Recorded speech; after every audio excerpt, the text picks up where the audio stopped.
In the summer of 2025, President Donald Trump didn't just move a piece on the global chessboard, he flipped it over, sending shockwaves through the international system. The world watched as the familiar rules of engagement were suddenly rewritten, and the balance of power began to shift in real time. In a dramatic escalation of his America First doctrine, the White House announced sweeping tariffs on 14 nations, including America's closest allies. The announcement came with little warning, catching both foreign governments and global markets off guard. Japan and South Korea, long-standing partners, were hit with a 25% tariff on all goods, effective August 1st. For decades, these countries had been pillars of U.S. trade and security policy, but now found themselves abruptly on the other side of a new economic divide. Other countries faced even steeper rates, some as high as 40%. The message was clear: no nation, friend or foe, was exempt from the new American economic order. Trump made it clear: any retaliation would trigger even harsher tariffs. The administration's tone was uncompromising, signaling a willingness to escalate further if challenged. This was an ultimatum, not a negotiation. The world's largest economy was laying down new rules, and everyone else was expected to fall in line or face the consequences. The goal? Force global reindustrialization on American terms, dismantle foreign supply chains, and bring jobs back to the U.S., regardless of the cost to alliances. Factories overseas shuttered as American plants buzzed with new activity, but uncertainty loomed over the future of global commerce. Supporters hailed it as a bold correction. They saw a leader finally putting American workers first, unafraid to challenge decades of globalization. Critics saw chaos as stock markets crashed and supply chains unraveled, prices soared, shelves emptied, and uncertainty gripped both Wall Street and Main Street. The world watched in disbelief as the U.S. upended the very order it had built. Allies scrambled to respond, while rivals saw opportunity in the chaos.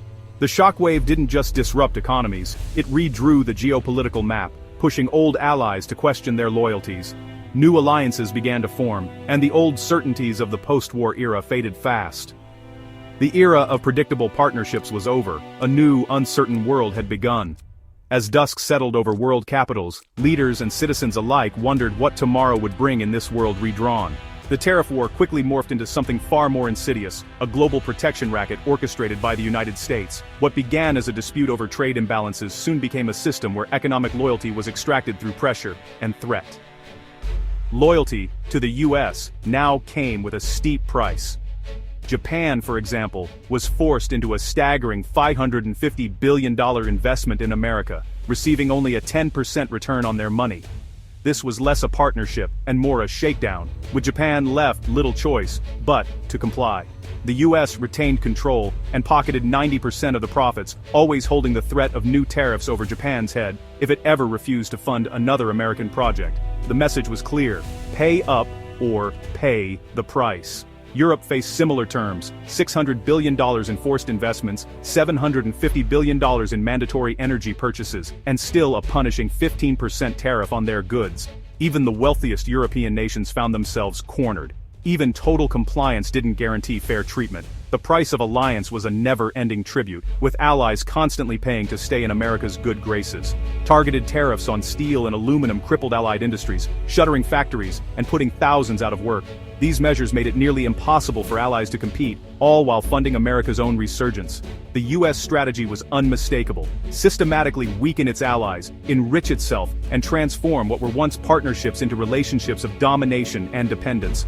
The old model of mutual support and shared prosperity was gone, replaced by economic coercion on a global scale, reshaping the world order in America's image.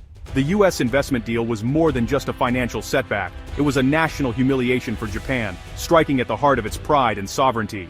Outrage erupted across the country as citizens realized they'd be forced to fund America's economy for a meager return, feeling betrayed by their own leaders. Protests filled the streets of Tokyo. The government's defense, that it was necessary to preserve the U.S. alliance, rang hollow to a public demanding answers. Prime Minister Ishiba's approval ratings collapsed almost overnight, and his own party, sensing the public's anger, quickly turned against him. The Diet erupted in fierce debate, with opposition leaders condemning what they called the loss of economic sovereignty and accusing the government of bowing to foreign pressure. Under relentless pressure, Ishiba resigned, a casualty of public fury and what many saw as political betrayal at the highest level. His fall symbolized the limits of American pressure. Even the most loyal allies had breaking points, and Japan had reached its own. The deal remained in place, but Japan's political landscape was fundamentally transformed, with new leaders promising change and accountability. A new skepticism toward the U.S. alliance took root, as calls for a more independent foreign policy grew louder among both politicians and the public. The cost of subordination had become too high. Japan was awakening to its own interests, determined to chart a new course for its future. Japan's crisis echoed worldwide, sending shockwaves through global markets and political circles. In South Korea, a harsh ICE raid on a Hyundai LG factory led to the detention of hundreds of legal workers, sparking outrage and massive anti-American protests. The alliance, once unshakable and trusted, was now openly questioned by many. In Europe, parliamentarians rebelled against exploitative U.S. deals, but powerful elites with deep American financial ties complicated resistance. The old world order with us, or against us, was dissolving before everyone's eyes. Nations like Japan and South Korea began to ask, was the U.S. alliance worth the humiliation and ongoing economic pain? They started exploring alternatives, seeking new partners and greater autonomy in global affairs. America's allies were no longer content to be deputies. They were charting their own independent course forward. As the Western alliance fractured, the BRICS and SCO seized their moment. Trump's tariffs pushed rivals together. India and China set aside differences, uniting the SCO.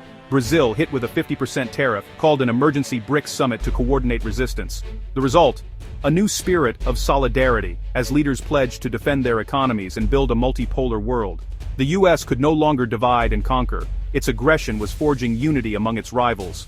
The BRICS and SCO began constructing a parallel global system, offering an alternative to U.S. dominance. Countries seeking escape from Washington's orbit now had a credible option. The global balance of power was shifting, fast. The BRICS and SCO's boldest move was to challenge the US dollar's supremacy. They accelerated de-dollarization, trading in national currencies, and expanding China's CEPs as an alternative to SWIFT. Russian oil sold in rupees and rubles, Brazilian soybeans paid for in yuan.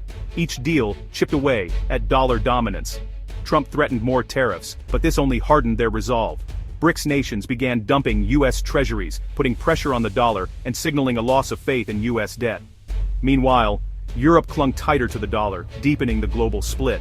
Two economic spheres emerged, one orbiting the dollar, the other building a world beyond it.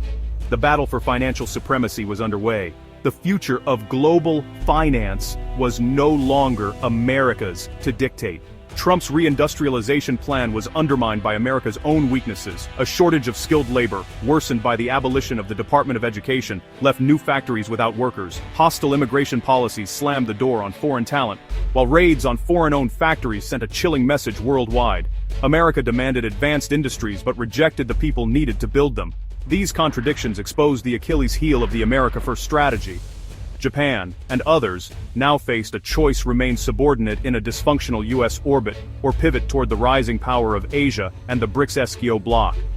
Trump's gamble to make America strong again had instead revealed its vulnerabilities. The world was moving on, and America's most loyal allies were looking elsewhere for their future.